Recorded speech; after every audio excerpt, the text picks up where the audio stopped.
there's a bloke who has pulled together an amazing package of reforms. And indeed, John's got together a steel industry protection bill, which we are ready to present in Parliament on the 17th of March. The steel industry protection bill, which does one big thing. One big, simple thing. It requires all procurement, all state-built and funded infrastructure. It requires the steel for all the state-built and funded infrastructure to be sourced from Australian blast furnaces. And the object of the bill is to say that 90% of all the steel that's used on state infrastructure, either built by the state or built with state money, 90% of that steel will come from Australian blast furnaces. And as we know, we've looked at the market, that means 50% of it at least, probably more, will be sourced out of the blast furnace here in the Illawarra. Why is that important?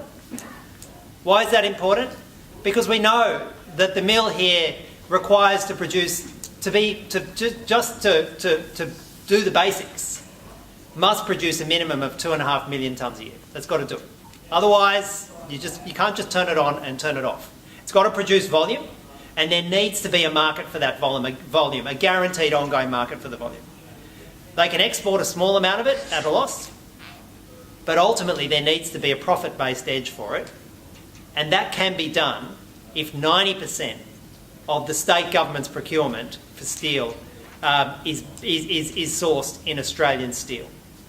Now, I give enormous credit for the work that John has done in producing this bill, but I'll let you into a secret. It actually wasn't that hard to draft this bill. It's about 3 pages long. It's got some detailed provisions in it. Why was it not hard to draft the steel industry protection bill? It's because the rest of the world does exactly the same thing. This is nothing unique for Australia. It's nothing unique for New South Wales. In fact, the rest of the world looks at us and blinks when they understand that we don't have a local procurement policy, that we don't have a requirement to use Australianly produced steel in our government procurement projects. So yeah, all credit to John and his work in drafting the bill. It's a good bill, should pass, should get a majority. But most of the drafting was done in Pennsylvania and Illinois, for example, because the Pennsylvania Steel Products Procurement Act looks a bloody lot like the Steel Industry Protection Bill that we're presenting here in New South Wales. And the Illinois Steel Products Procurement Act looks an awful lot like the Pennsylvania one, which looks an awful lot like the Greens one that we're producing here in New South Wales. Because the rest of the world gets it.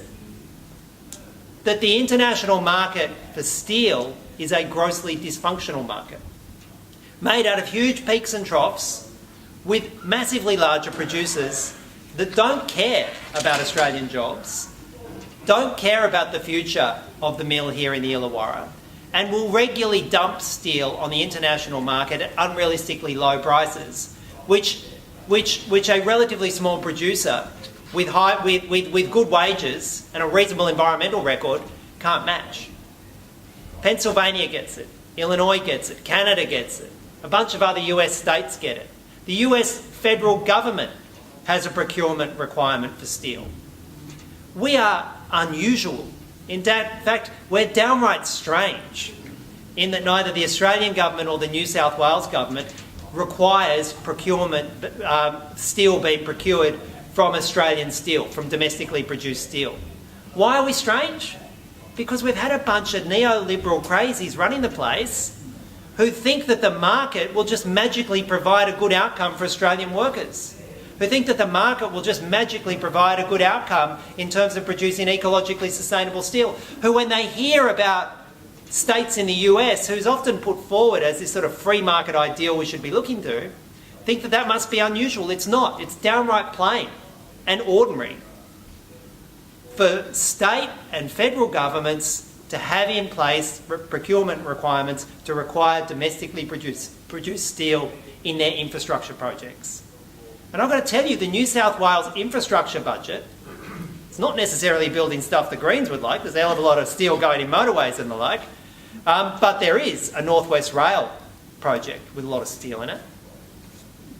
There's a North West Rail project with a lot of steel in it. There's a proposal for light rail projects being built in in the eastern suburbs of Sydney and in the inner west of Sydney. There should obviously be light rail and heavy rail improvements down here in the Illawarra. The New South Wales infrastructure budget runs well in excess of $10 billion, and a big chunk of that is steel.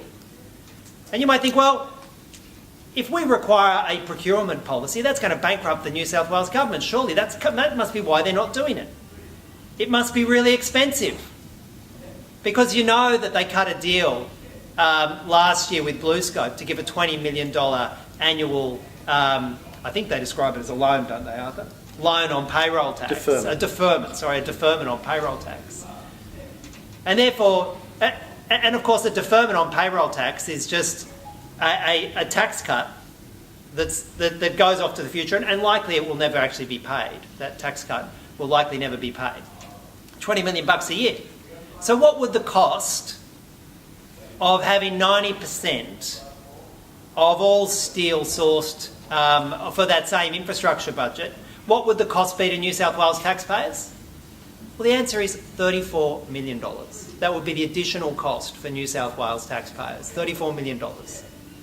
Only slightly more than the $20 million payroll tax deduction, but for $34 million, we get guaranteed steel production. We actually get something for what we pay. You see, with the deferred payroll tax, it's not actually linked to producing steel. It's not actually linked to producing jobs. BlueScope can do what they like with that $20 million. They can offshore it as profits. But if the additional money that we pay as taxpayers is actually linked to producing steel, well, that actually means a guarantee of jobs. It means a guarantee of economic activity. It means a far better guarantee for the future of the Illawarra. And it costs only a fraction more than this payroll tax deduction that's been given.